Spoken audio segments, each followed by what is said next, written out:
就这里边那个后边的小方门上面有7个钥匙孔，里边存放的皇冠。完了，这个钥匙那小门对呀，这个小门里边放了皇冠。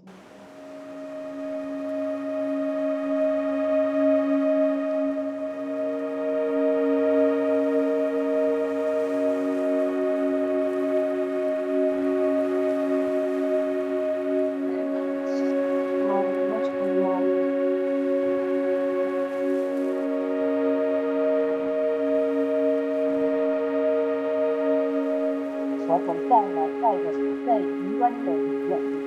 那么在欧洲认圣人要认他工具和雕塑。我们之前说到了圣彼得拿钥匙，圣保罗拿剑和星星，对他要星星是一个。那么在看上面云端的侧面可以看到，因为比较就在面部书写这万子的情景，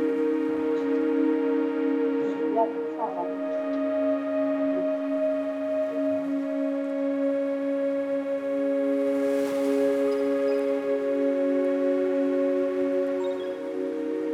在中世纪的时候，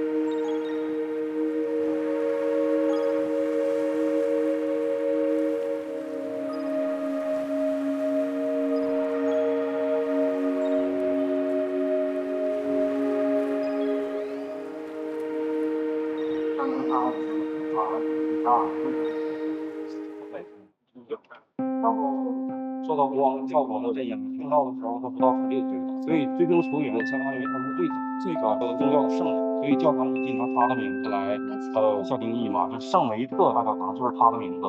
然后相传他右手臂骨头呢嵌在右边的这个柱子里啊，就说他的灵魂与这个教堂永恒。一位是天主教圣阿达尔贝特，一位是就刚才说的开国皇圣斯拉夫。